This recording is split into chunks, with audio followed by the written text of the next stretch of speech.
Hi guys, as the results were coming in following the local elections in Northern Ireland, Sinn Féin were clearly the winner. At the time of recording this video, the Republican Party were on 99 seats compared to the DUP holding steady at 85. The non-sectarian Alliance Party gained 8 seats to arrive at 40, while the biggest losers were the Ulster Unionists losing 14 seats and the moderate Nationalist Party, the SDLP, down 11. But once again there were calls, as there are at every election, for a single Unionist party to stand up to Sinn Féin. Here MP Ian Paisley complained about the salami slicing of unionism. Have a listen to this. I think, and I've been saying this in the campaign that I ran here in North Ireland, was very much, we can help self-harming as unionists and keep salami slicing and having all sorts of brands.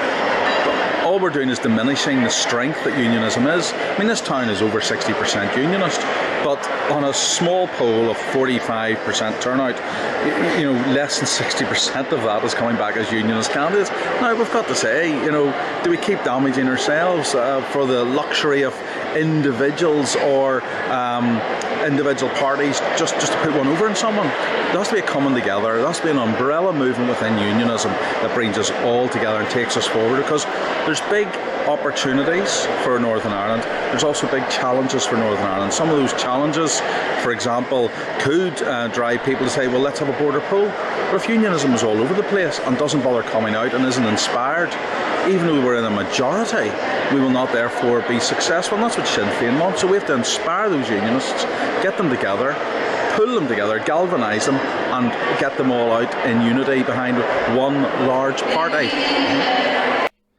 And of course that one large party will be the DUP.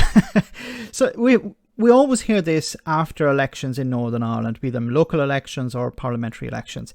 We split the vote. We handed Sinn Féin or we handed Nationalists a victory. We should have had one DUP party. Now, people in Northern Ireland from the unionist side, unionist perspective, will vote for different parties according to the issues that they find important. Some people believe the union is the most important thing.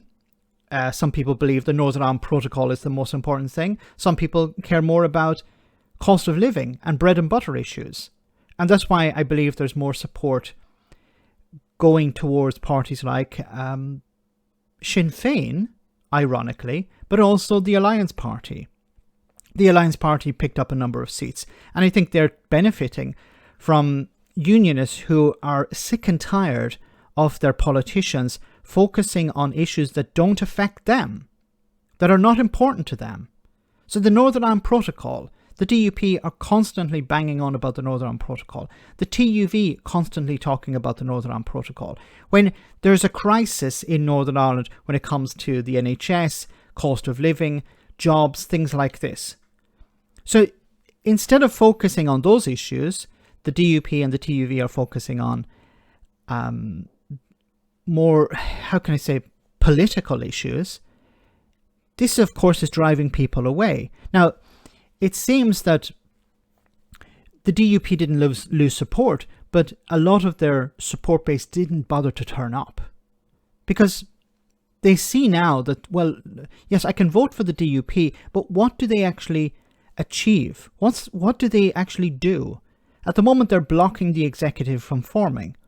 So what's the point in coming out and voting for the DUP?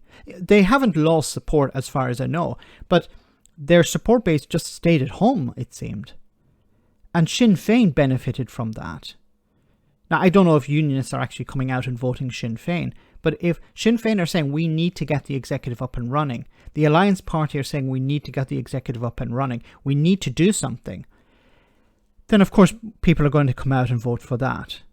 People are concerned about the cost of living crisis. People are less concerned about the protocol. Now, it's ironic here that Ian Paisley talked about opportunities for Northern Ireland. What opportunities? You're against opportunities. The protocol, if it's implemented, the Windsor Framework, if it's implemented, provide massive opportunities for Northern Ireland, but you're against that. But back to the main point here about having one unionist party. You can't have one unionist party because not all people who vote unionist vote for the same reason. Some people care about the union first of all. Their priority is the union. Others, yes, they want Northern Ireland to remain part of the United Kingdom, but they're more concerned about, the NHS, getting a doctor's appointment, feeding their family, paying the bills. And the more unionist politicians avoid that, the more likely it is that their support base will either stay at home or vote for someone else. Let me know in the comment section, guys, what you think about all of this. As always, your comments are greatly appreciated. Thanks a lot.